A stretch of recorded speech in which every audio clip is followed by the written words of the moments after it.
The president is now admitting he is this pseudonym, David Dennison. Well, Ari, I don't know that it vindicates our legal strategy, but I think finally the president has had to come to grips with the fact that he knew about this agreement. Lawyer to lawyer, it seems to me that he had never admitted he was David Dennison until he had to enter this lawsuit on Friday. Well, I would agree with that. And so does that mean then that he has more or less exposure now? He seems to feel it's necessary to win, apparently.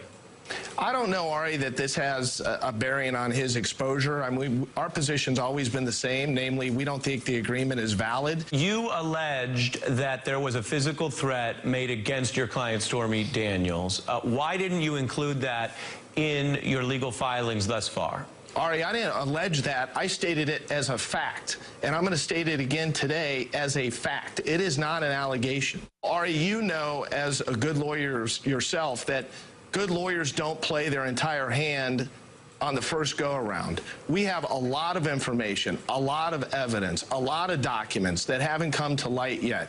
Numerous pieces of evidence, numerous facts, and we're not going to show our hand in the beginning weeks of any case. No good lawyer would do that, and we're certainly not going to do it here. Let me play some of the criticism of both your arguments and the attention they're getting, and as you know, they certainly are getting attention, on Fox News. Take a listen.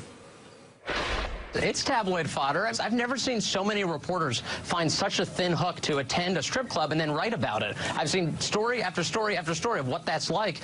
And meanwhile, she's benefiting big time off of all of the coverage they're providing. Your response, Michael? Well, Ari, you know, I've been invited to give interviews to literally hundreds of media outlets around the world, television stations, radio stations, print journalists.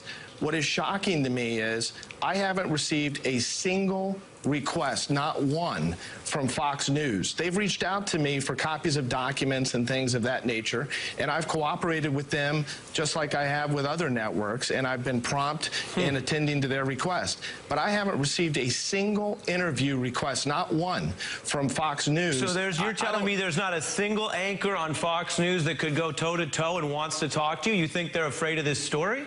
Well, I don't know what it is. I just, I'm a little, my feelings are hurt. They don't want to hear from me. That's well put. I want to ask you about another aspect of this that is in your papers, so it's something you already have put out. I'll read to the viewers here that they talk about in here, Mr. Trump aware of these tactics at all times. Mr. Trump has been fully aware, you allege. Does that mean you have evidence or reason to believe he was aware of the threat against Ms. Daniels? Yes. And what does that say to you? Well, I think it's serious. I mean, there's no question that it's serious. You think this threat to her was made on Donald Trump's authority? Again, I don't want to get into the details and my opinion of this threat. We're going to let the American people judge for themselves as to what happened and judge for themselves as to what my client says and her credibility. Ari, we've been consistent from day one, and you know this, and your viewers know this. Our position is as follows. My client should be permitted to tell her story. To the extent that Mr. Cohen and President Trump have an alternative narrative or a different version of the facts, they should come forward, they should tell their version of those facts, and we should let the American people decide on who is shooting straight. Michael Avenatti, thank you as always for joining. Thank you, Ari. Appreciate it.